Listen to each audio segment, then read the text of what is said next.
18 months ago, we started to turn our operating model upside down, literally. We began to, where's the, we began to, can I have that? Sorry. Where is it? Oh. We began to ask ourselves,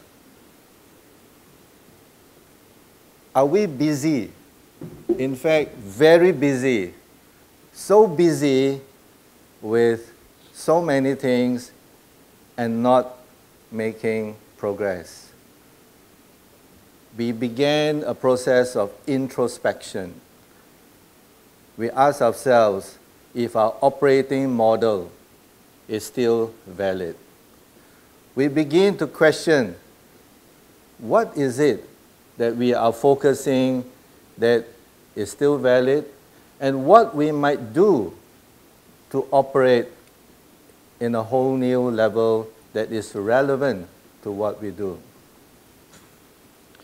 Quoting Johann Goethe, there is nothing so terrible as activity without insight. Are we guilty of running on the spot? Are we guilty of doing so many things that are based on gut feel, that are based on instincts? Are we guilty of basing our huge marketing budgets, although by comparison to IHG, our budget is pale in comparison, but nevertheless we commit millions into spending based on gut feel, based on existing capabilities, based on past limitations, based on current limitations. I don't know. There are many. It begs more questions than answers. Do we know our customers? If you ask any CMO, you ask any CXO or the C-suite staff, the immediate and swift response is, we do. We talk to them.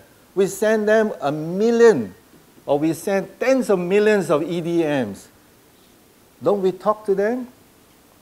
I can prove to you. But who can really give you the right answer? The customers. Ask the customer whether they know you. I will give you an example of husband and wife. You think you know your wife. Don't be too quick to answer that. As a matter of fact, you think you do. In fact, you know little, or not as much as you think you do.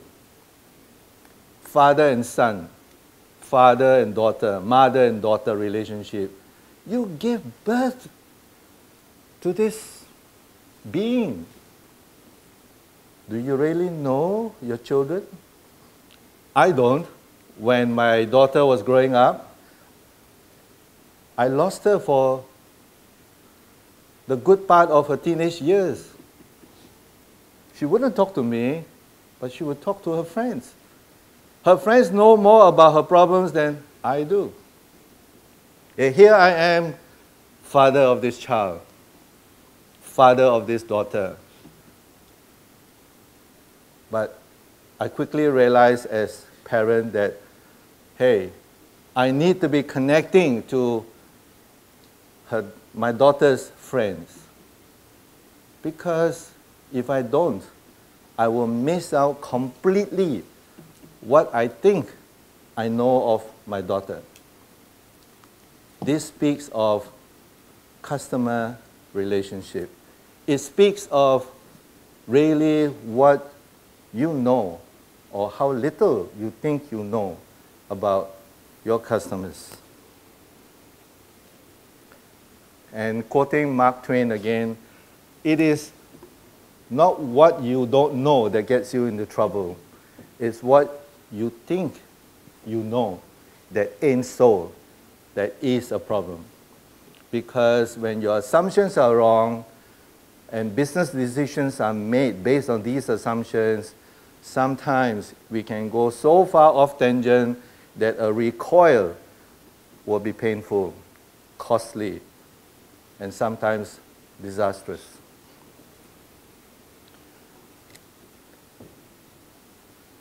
The new empowered customer. What is the difference between the old and the new? The new customer do not like to be talked to.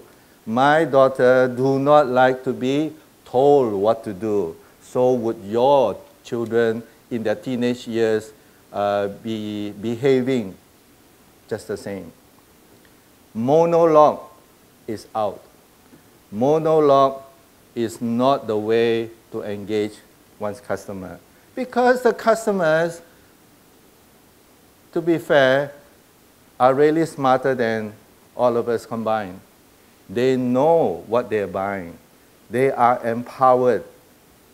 When they buy or before they buy, they would already know almost everything about you before even making that decision. They are promiscuous. Although in marriage you can't, a customer can. They can cross from product to product to product without even batting an eyelid. They are fickle. Yes, they are. They can tell you that they love you now, but they don't love you the next moment. They can tell you that they had these great expectations, and before you know it, your product no longer meets their expectation, all in the flinch of an eye blink. Customer characteristics, customer behavior, customer preferences, the attitude towards your brand, preferences, all these adds up to how you would look at customer loyalty. We can no longer depend on operational intelligence. In other words, if we are so inward-looking, just purely relying on our operational statistics or data analytics that your operations can bring you, that might have served you in the past, but it will no longer serve you that well in the future. And further out in the future, you may well be marginalized, and be aware of that. The infrastructure, the tools that we use of yesteryear are no longer good enough because it is not enough to listen to oneself talking. Sometimes at corporate meetings, we talk ourselves happy. We talk to, this is great. We think everything that we plan on the table is so fantastic. Ask the customer. Listen to what they have to say. They will tell you. And if you choose not to listen, the customer will vote against you. And guess who will lose at the end of this whole process? So the empowered customer wants to be engaged as a unique individual. You don't sell them what you think you want to sell. You sell them what they want to buy. That, to us, is that radical and very, very big change, and it changes the whole relationship with the customers forever. Banyan Tree pride ourselves in an innovator. We are the first in this space to introduce an all-villa product. In other words, when you check into a Banyan Tree, you don't check into a room. You check into a villa as big, if not bigger, than some of the landed properties that you live in. We are the first to pioneer spa within your villa. We are the first to introduce a product called a double pool villa. You may ask, Why would we want 2 pools in a villa? Our response is very simply this. One pool is for swimming. The other pool is for romance.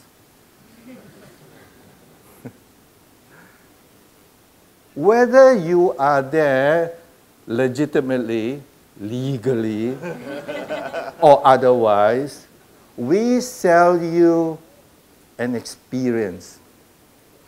Travel to us is not a destination. It is not a product. It is memories that you would cherish out of the residue that is left when the journey ends. What do you remember? You remember the warmth of the people that you have met. You will remember the good times that you have shared with your loved ones. And love is defined as loved ones, whoever that you love at the time. Memories of the place that you have been. These memories are experiences that Banyan Tree would aim to deliver to our customers. And it is the core of our DNA. It is the very mission of Banyan Tree to ensure that when you stay with us, we deliver you that level of customer experience that will differentiate ourselves from the competitor. We call them touch points. Customer experience can happen by chance, but we choose not to leave it to chance. Why?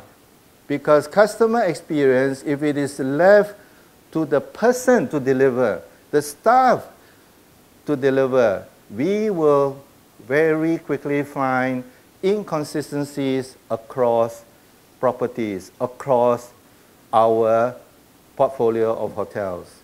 We are keenly aware of these differences. Just borrowing a slide from this company called LRA that we engage, we look at the building blocks of customer experience. We want to deliver the customer experience by purpose, by definition, and by proposition. And how we deliver matters a lot to us.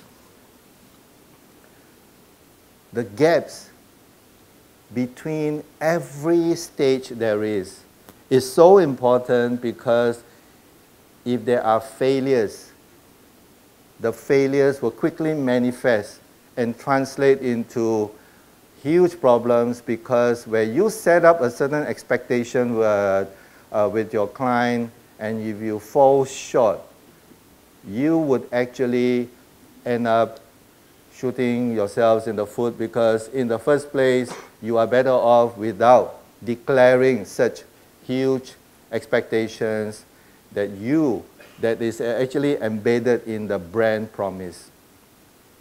So we track, we know, and where we fall short, which we do because we are no perfect organization, service recovery matters, and it matters a lot. So managing customer experience is really not something left to chance. It can be choreographed, it can be systematically managed, and it need not be a very passive activity. This is a graphic that is put up by a company called Accenture. I use this slide because we are currently using a tool that helps us lock ourselves into this booking cycle, this guest cycle that touches a guest at every touch point there is. Gone are the days when we relied on, hey, the guy has left, the guests have left, we come forward and say, would you like to visit us, and, visit the Banyan Tree property? We do it as an after fact. We have actually moved this whole process forward from the time you book up to the time 7 days before you arrive, 4 days before you arrive. We will be talking to you, the customer, and asking you what your preferences are. What might be some of these preferences? Your pillow? Well, no big deal, you might say. Because we specialize in touching your senses, we will even ask you, what is your favorite scent? Is it lavender, bergamot? What would that be? And when you arrive, you would get to smell, maybe not taste, your favorite smell. And that will really set you into the mood for romance. These are just simple examples, as it were. We will ask you, when you are on property, what would you like to have before you arrive, so that we are prepared ahead of your arrival, and things need not be so chaotic. It can be delivered so seamlessly to you that you would think the world of Banyan Tree revolves around you. But that is what we aim to do. We can even take short polls, short surveys of how you feel during your stay with us. Now, these kind of capabilities are not capabilities that we had before, that we are rolling out globally. We are 4 months into this rollout. We are probably another 7, 8 months more before we go fully live throughout our whole portfolio. But this is just an example, one good shining example of how that process has changed by bringing your customer engagement much, much way forward, as opposed to what we used to do, which is to wait for your arrival, engage you when you are there. It's better, we think. So what space do we want to finally get to? Now, this is a very generic slide. It tells you how a customer would start, but we really want to operate in the space where our customers are raving fans. They are our advocates. They are actually going to be our voices in the marketplace. We would like them to, in the local colloquial lingo, we say they boast about us. They 好恋, about Banyan Tree. We want them to do that. And in order that we get them to do that, we need to be connected to them. If we hope to operate at a very one-to-one level, then micro-segmentation is everything. In other words, those days of email blasts, where you send out 1 million and you hope to hit 5%, and your boss will tap you on your shoulder and say, well done, 5% is good. Now, it's a bit of a nonsense going forward, because really you are missing out the 95%, and worse yet, the 95% that are impacted by your EDM is something that you have said to them, proposition to them, that is not relevant to them, and it doesn't stick with them. And guess what? It just creates this sense of rejection. The next time he sees any one of your EDM, the guy will just say, it's spam, and you will get mass bounce rates, mass rejection, and what a waste of resources there is. But with the right tools, if you're able to get into a one-to-one, and you are able to know before they even know what they want, and if you're able to come to them and give them what you know they will want, this one-to-one marketing is the highest form of CRM I think we aspire to get to. It's not the thousands that you will send. It's really what matters is how many individuals that you manage to convert. And I would turn the tables around and say, if you only have a 5% hit rate with the one-to-one marketing, you seriously need to reconsider your whole approach, because you should be hitting 70%, 80% conversion rate, not the 5% that the world of marketeers have learned to live with. So growing the right customers in the world of big data is easier said than done. It is difficult to align, as I was having a brief chat with Claire just prior to the session this morning. It is not easy to integrate all these disparate databases, all these different platforms, as it were. It is never, never easy.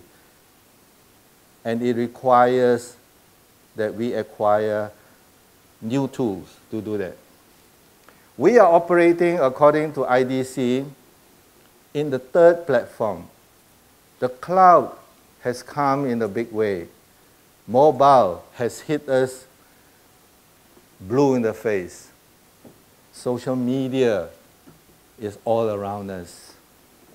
And the changes that are bringing to us is forcing the way and transforming the way we operate.